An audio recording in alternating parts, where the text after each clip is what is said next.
How are you doing today? Very good. Good to see you.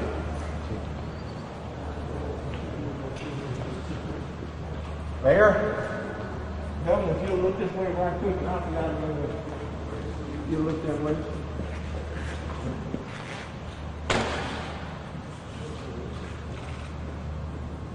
Thank you very much. I appreciate you. Thank you.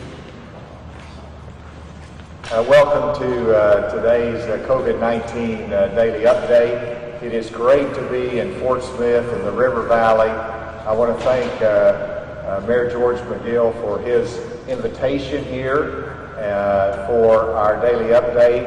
And of course, when we do a daily update in a community, we also get together with community leaders, healthcare, but also education, colleges, and visit about the community and business leaders as to how they're handling the COVID challenges that we face today. And of course, it's very impressive what's happening in the River Valley with the resilience of people here in Fort Smith and how they've responded to this and how they're moving the economy forward, but also keeping an eye on their health and the number of cases to make sure that we are prepared for whatever the future might bring. As you know, we're not only here for the COVID-19 update, but we also had the first meeting of the task force for the future of the state of law enforcement, or to advance the state of law enforcement in Arkansas. This was born out of the protest. We have law enforcement professionals with some of the people who have expressed concern in recent days about the direction of our law enforcement and the ability to use deadly force in the right way. This task force is looking at a whole host of issues, but it was historic and meaningful that their first meeting was in this National U.S. Marshals Museum. I want to thank Patrick Weeks for his hospitality today, but it was great to be here in this venue for the first meeting of that important task force. Related to that, I did want to announce that, as you know, we have the COVID national and state emergency, public health emergency. I also have declared a 30-day emergency in terms of the civil unrest that we saw in various parts of the state, and I mobilized parts of the National Guard, had a unified command because of how we've responded to that. I am ending that emergency order early. It has subsided and the unified command is no longer operational, and I wanted to make note of that today. That brings me to our COVID update, and I want to reference the cases that we have and then talk about our region here in Northwest Arkansas.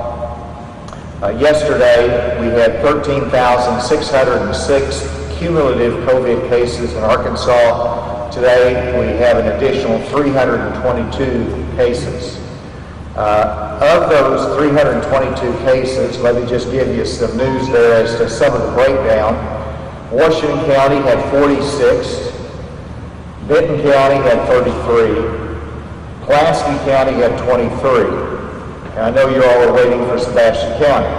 All the rest of them were fewer than 20 per county. Sebastian County had 6 new cases and Crawford County had 6 new cases. And so that's good news for the River Valley, having a reduced number of new cases that are here, and I applaud that. So we now have 13,928 cases. In terms of hospitalization statewide, we have an increase of 9 that brings us to 226 hospitalizations. In terms of deaths, very sadly, we have an additional 11 deaths that brings us to 208 total deaths. Dr. Dillahay is with me today. We'll be speaking in a few minutes. And she pointed out under the statistics that of those 11 new deaths, 10 were in the 65 plus age group.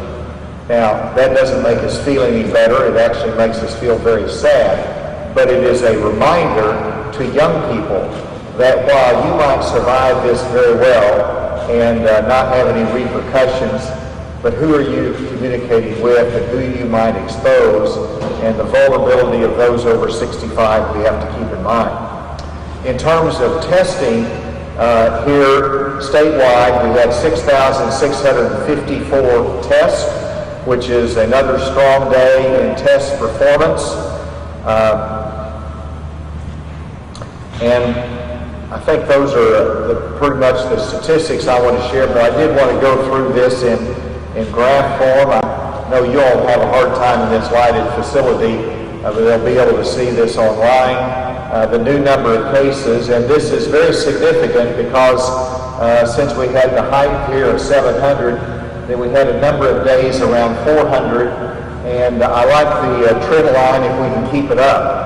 That's a good trend line. You can see it better in the next graphic, which is a 7-day rolling average. If I can step over here so I can see it, you can see that orange line, that the trend line is flattening out there. Now, what it will be down the road, we will wait and see, but I like that flattening out of that trend line. Next is the number of active cases. This is a very relevant statistic because active cases will lead a small percent to hospitalizations, and so we keep an eye on this, and we're at about 4,500 active cases in Arkansas that we see, and for the last couple of days it's been steady. The next slide is the number of hospitalized. This is a concern. We're watching this very carefully. We have more than enough statewide hospital capacity, but our hospitals are treating a variety of illnesses and medical procedures that have been pent up, have been put on hold because of the COVID emphasis that we've had. And so there's a lot of work the hospitals are doing, and we're watching that capacity. We have sufficient statewide. By region, we want to watch it very carefully. The next is the positive test. By date of result, this is the positive percent. The white line is, of course, the CDC guidelines for positivity, and you can see that we've been consistently in the recent couple weeks below that, and of course the most latest statistic is about 5%, and so even though we're testing more, that number is still very good for us. This is the cumulative total of tests. As you know, we want to make 120,000 tests, which is 4% of our population in Arkansas. This month, we're at 86,814 tests. You can see, well, that's for the month, how we increase it obviously every day, but if you look month by month, we've significantly increased our testing. And then this is the 7-day rolling average of new cases in the Northwest region. So now we're breaking it down by Northwest region, and I know that the River Valley would like to be in a different region than Northwest. I understand that, but that's how the public health region designates it. And here you see in the Northwest region, you also see the new cases going downward. And so hopefully that trend will continue, and we'll illustrate it again by the next slide. We're still in the Northwest region. These are those that are currently hospitalized, and we like that flat line. We hope it doesn't peak again, but it probably will. I will let you know that when you have more cases, hospitalizations will go up at some point. And this is the 7-day rolling average of new cases in Arkansas by region. It's my coat of many colors here, or my graph of many colors. But you can see the most significant thing, these are all the different public health regions. And right now, in every public health region, the latest end of the graph is going down. Every region, the trend line is going down right now. Now that doesn't mean it's going to be the same tomorrow and the next day, but that's encouraging news for us. Hopefully people are paying attention to our guidelines. In this, I just wanted to illustrate that we got a new shipment of tens of thousands of new N95 masks that came in, and so our procurement efforts continue. And now let me come back. I mentioned the current cases that we have. The active cases in Sebastian County are 187. And so what we have right now is manageable, but we want to make sure that we continue to keep an eye on it. I want to recognize our members of the General Assembly that are here. You all have been very faithful in support of addressing our COVID-19 public health emergency, both by having the regular session that you had, special session, fiscal session, that you had, in which right in the middle of the pandemic you came and appropriated the money that was necessary to address the public health needs. And then you've also was the initiative for our executive orders in terms of liability immunity for our healthcare workers and some of our businesses. So just done a remarkable job, and thank you for being here today. Two final announcements that I wanted to make. Actually, just one, and that is the public health emergency. I extended it, and it's going to expire tomorrow. I'm going to be extending it for another 45 days, which is absolutely necessary to keep in place our telehealth rules, to keep in place the immunity actions that we just enacted. But I also wanted to draw attention to one paragraph of the executive order. And again, this will extend the emergency for another 45 days. But it says in paragraph 5, the Secretary of Health may issue orders of isolation and quarantine as necessary and appropriate to control the spread of COVID-19 in Arkansas. And the Secretary of Health, in consultation with the governor, shall have sole authority over all instances of quarantine, isolation, and restrictions on commerce and travel throughout the state. Cities and counties shall not impose any restriction of commerce or travel upon citizens that is more restrictive than a directive or guideline issued by the Secretary of Health in consultation with the governor. I think this is important, that we move as a state together. We know that there's going to be ups and downs in this process. I talked to Mayor McGill, and he understands this. We're totally in link. We just did a video on making sure that the citizens know the importance of wearing a mask, protecting each other, social distancing. We have a strategy in place. We need to implement that and make sure that we stay together as a state. With that, let me recognize Dr. Dillahay, our state epidemiologist, for her additional comments.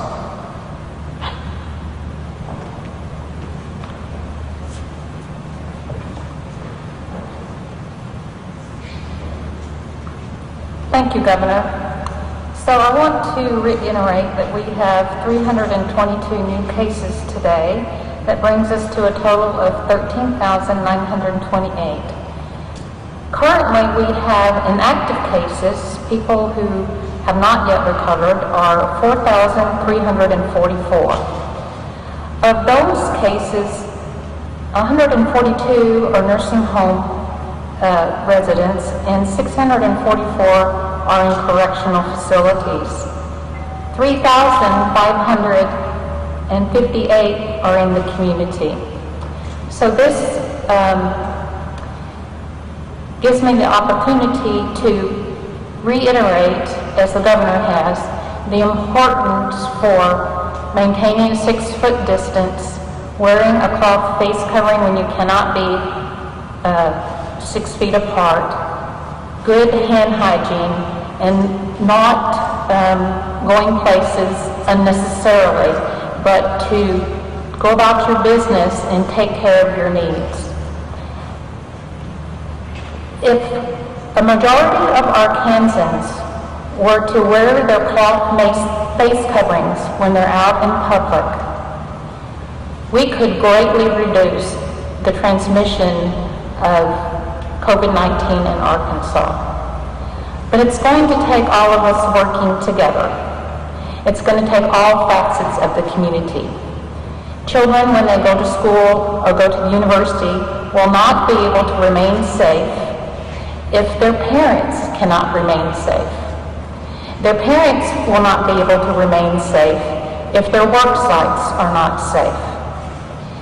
People who reside in nursing homes will not be able to remain safe if the visitors to those nursing homes cannot remain safe.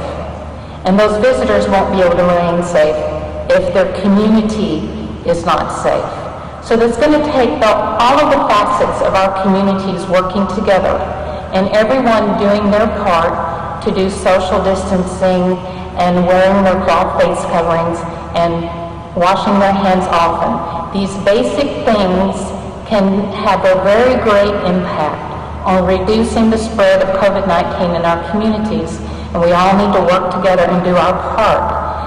Let me also use this opportunity to remind you that the reason we wear cloth face coverings is to keep ourselves, who may be infected and not yet know it, because people can spread the virus when they're asymptomatic or before they have developed symptoms to other people. So we wear the cloth face coverings to do our part to protect our fellow citizens and all the members of our community. So thank you.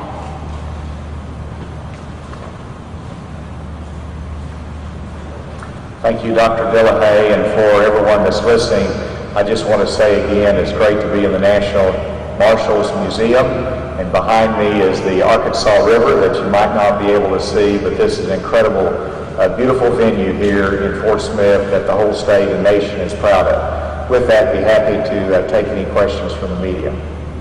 Governor, I'm with iHeartMedia here in Fort Smith. Was curious about Kansas's travel restrictions issued yesterday. Did Governor Kelly give you a heads up that that was coming? No, that came as a surprise because there's not very many states that are doing that now, and it's a little bit ironic that New York is fine to travel to, but not Kansas or back and forth to Arkansas. So that's just, I think, an aberration from what the other states are doing in handling this, but I didn't have any advance notice on that. Mr. Governor, there's a presidential rally happening in Tulsa soon. Will you be attending? Advice for our Kansans, especially in this area, to attend that? Well, I won't be attending, and for the audience, the question is in reference to President Trump rally in Tulsa, and living in this western part of the state for many years, I understand how close Tulsa is. There'll be many Arkansans that will be looking at going there, and I think that's great. Many of the people want to support that, but if I'm going to the rally, I'm looking at, are we wearing masks? I'd be wearing masks. And secondly, I want to make sure that there's sufficient social distancing if people aren't wearing masks. If those criteria aren't met and you go, I would encourage you to come back and get a test taken. I think that's the right safety precaution there, but I hope that the rally will be done in a safe way, but that's, to me, a critical criteria that let's welcome the president to this part of the country, but let's make sure that we have a high regard for public health and those requirements that we know are so important. Yes? Mr. Governor, my name is Corey Shell. I'm a private citizen. My question is about the law enforcement task force. Now, for several years, my family has had injustices done against them with bullying in schools, assaults on my children, and just recently, because I presented a judge with Freedom of Information Act on a road that hasn't been done and was budgeted for 20 years ago, I was arrested and thrown in jail. So I'd like to know who I address on injustices done to me, my wife, and my 5 children. Well, I don't know anything about the facts that you related, but whenever there is a concern about law enforcement, you can address that if it's a city police to the chief of police of the city, to the city council.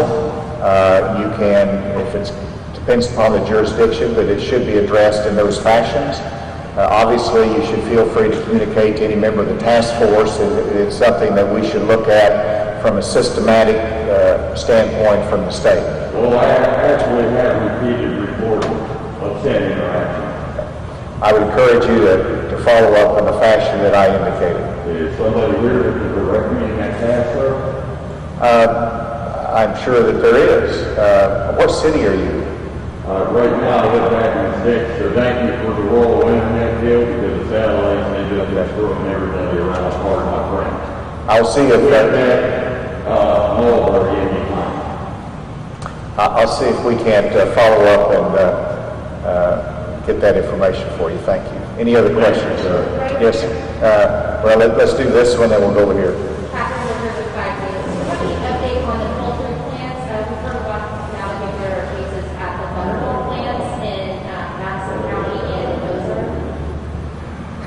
Well, that's not a surprise that there's going to be cases that pop up in each one of those facilities. I think the important thing is how that's responded to. And I was talking to Dr. Smith today and Dr.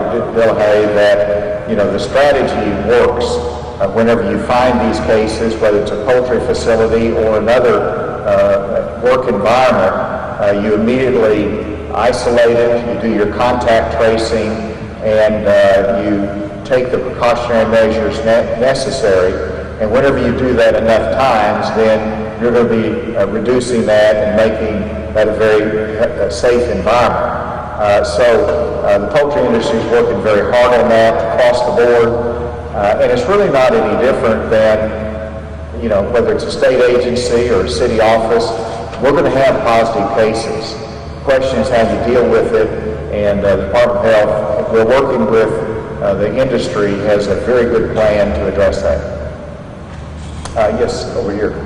Hello, Jessie with KNWA. How are you? Good. First question, as far as wearing masks, we have the mayor of Little Rock seeking an executive order to require people wearing masks there, and then the city of Fayetteville passing its ordinance. Any plans to challenge these or to follow suit statewide? There's not any plan to challenge any of them, but everybody needs to understand that if a city rule is more restrictive than the state rule, then it's preempted by the state rule.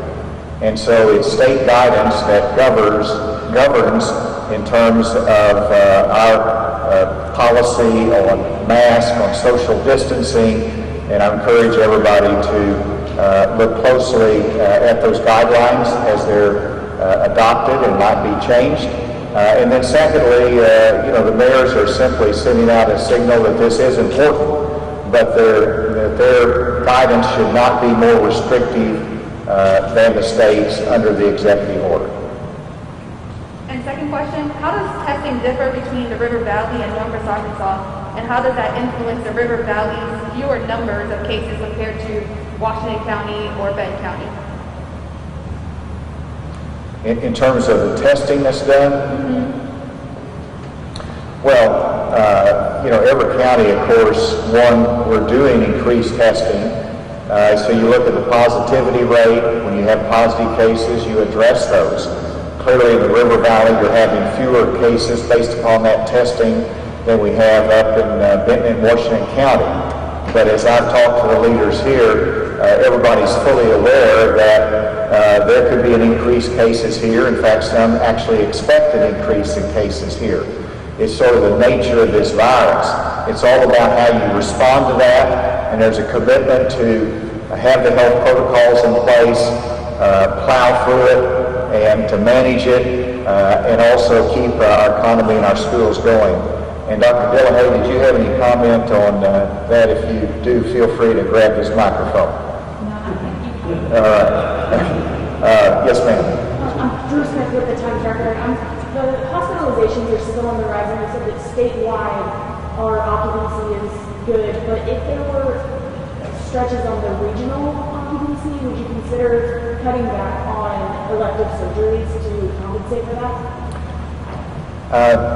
Well, I mean, you could consider anything, but that's not the first option at all, because people have been without these elective surgeries and procedures for months. and it's also a big part of the hospital's financial management picture. And so it's not good for the health of the hospital to cut back on that, nor is it good for the population as a whole. So that would not be something that we would look at as a first option or even a second option. We do have in each of the hospitals a surge plan. We have a statewide surge plan, so if there's any hospital that gets close to their limit on whether it's ventilators or ICU units, then we have a plan and to address that. So that's what's great about the state, and the fact that we've had a couple months to work on this. We actually are now operating as a team in terms of hospitalizations. We have that well coordinated, and we'll be there to meet those needs. Yes, ma'am.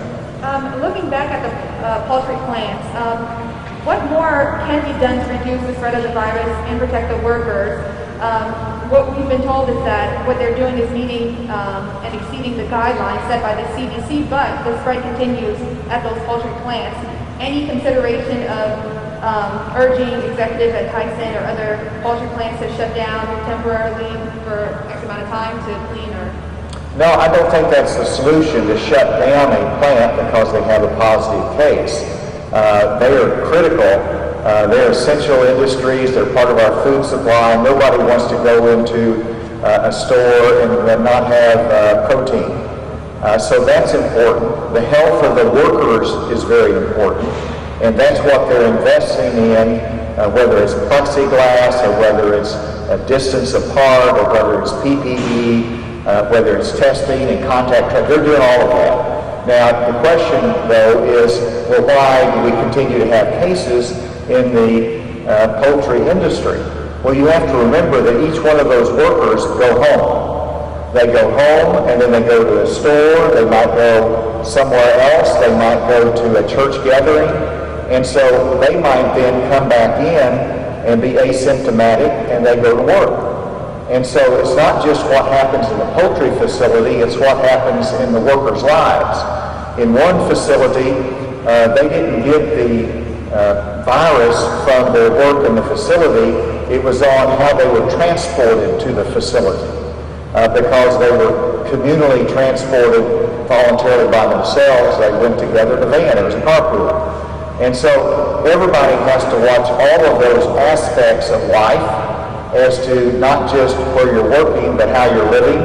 And that's why the CDC was in to take a look more closely at some of our populations and what better we can do to communicate with them to take the right protective measures.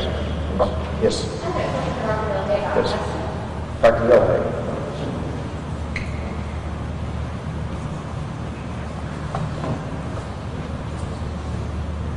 Yes. Yes, we've been hearing about a less invasive test for coronavirus. Doesn't go back as far, and we've heard that it's not as effective as the normal test. Can you kind of clarify about the different types of tests and what's considered the health department uses the most, being most effective? Sure, that's an excellent question. So right now, the test that we use to diagnose COVID-19 uses a technology called PCR, or polymerase chain reaction. And it looks for the actual presence of the genetic material of the virus. So if that test is positive, that means the virus is present. One of the new, less invasive tests is a blood test that tests for antibodies. And that measures the immune system's response to the virus.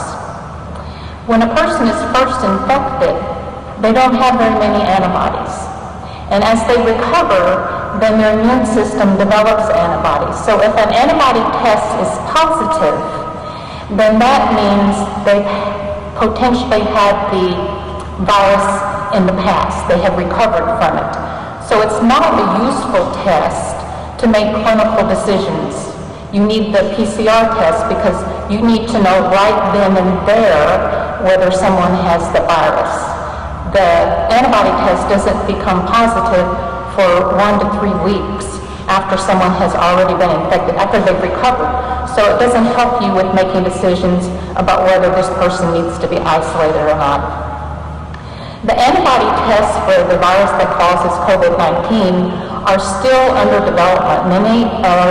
Several of them are available through the FDA under the emergency use authorization. And so those tests are available, but they haven't been through the rigorous testing yet to show that they really measure what we want them to measure. So it's very possible that some of these antibody tests don't really measure the virus that causes COVID-19. They may pick up on immune response from past infections with other coronaviruses that cause the common cold.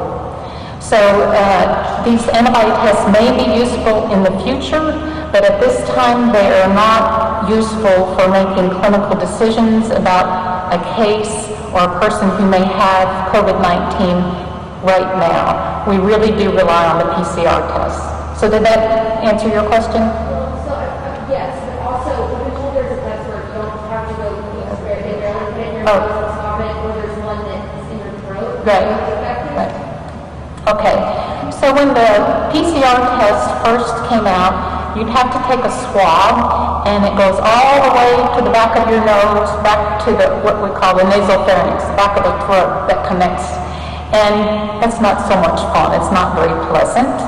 And it also has the potential to aerosolize the virus if they have it, so the person collecting, the healthcare worker collecting the swab has to wear a lot of protective personal equipment.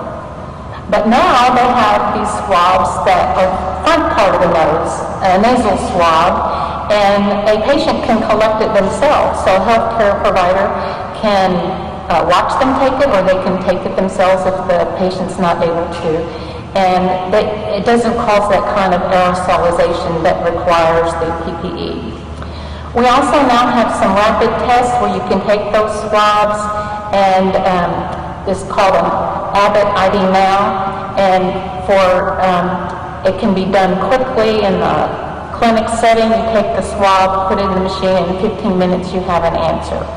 That's very helpful if you need to know about a particular patient right now. It's not very helpful if you have to test a whole bunch of people, say in a work care setting or in a nursing home. You need to collect the swabs and take them to a lab.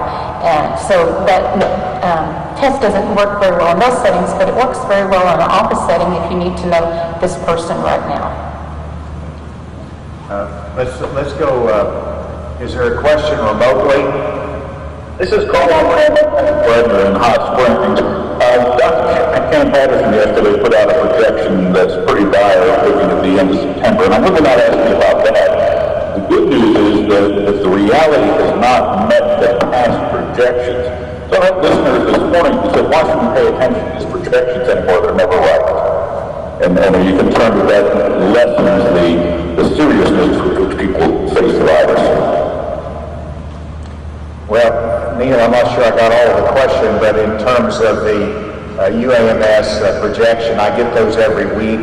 They're really, from my viewpoint, my layman's viewpoint, they're really mathematical projections based upon how the virus could spread. And really, they have a worst case scenario and a medium case scenario. And even the medium is very alarming, suggesting that in September 30th, we will have, I think it's over 130,000 active cases. That presumes we don't do anything in the meantime, that we just let the virus spread. Well, we're obviously not doing that. We are doing our contact tracing, we're doing our isolation, we are doing our social distancing. And so with that, it is a reminder as to how bad this could be, and a worst case scenario, but it also really gives us goals to say we can do better than that, and we are doing better than that. Another question remotely, there was a lady I heard. Asa Hutchinson, directed for KUAF Public Radio. Hello? Hello? Yes, thank you for taking my question. There's a petition circulating to form a state working group of cities on the leadership from your office, as well as guidance from the Arkansas Department of Health. with the intent to provide jurisdictions technical assistance on COVID protections, including a non-mask ordinance, which could be adopted. There's growing interest, as you all know, including reportedly by the city of Little Rock now. Comment on something like this? I'd be happy to look at the petition. I haven't seen it. My comment in terms of working with the cities is that, I'm happy to work with them, but they can't be passing ordinances that are more restrictive than our state guidelines. We have a state path here in our emergency order because we operate together, even though we have different regions. We're ultimately winding up in the same boat. Is there another question, one more question remotely? 29 News Governor. There's a video of the Benton County JP in which he says at a Benton County Republican Women's meeting last night that wearing a face mask symbolizes the intention to silence people, and then compares that to wearing a hijab or a burqa. Have you seen the video, and what are your thoughts on those comments? I haven't seen the video. All it simply reflects is that a lot of people have different views on masks. We have to preach the message that it's a public health issue, it's not a political issue. And that's as simple as it can get. And people in Arkansas, our goal is not to punish people if they don't do the right thing in terms of wearing a mask under certain circumstances. Our goal is to educate everybody, provide the information, and ask them to make good decisions. Let's come back here to the auditorium. A final question right here. Governor, many school districts across the state are rolling out plans for virtual learning options. However, for many districts, it's still not certain what in-person classes will look like. Is there concern with many potentially taking advantage of virtual classes that could impact employment, jobs within our education system statewide? Is that looked at yet? Well, the question is about returning to classroom instruction and the option in some schools to do virtual learning. And the answer is, we've set out a model, Ready to Learn initiative statewide.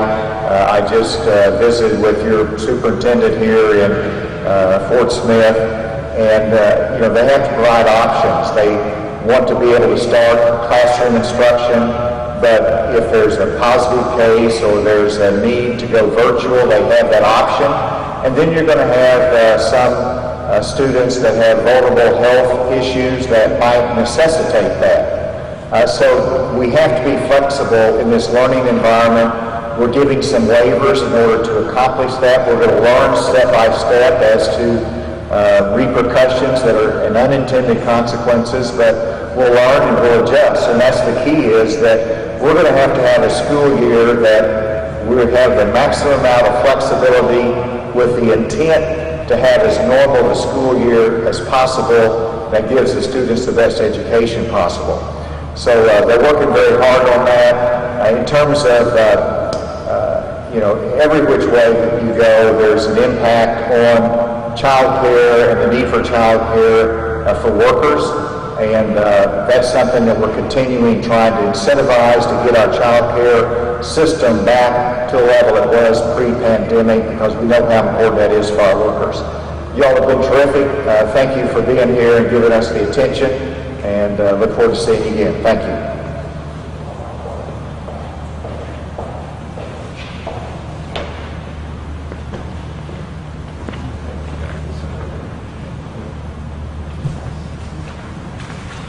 Charlie, it's good to see you. Good to see you again. You're very kind to be here, recorded.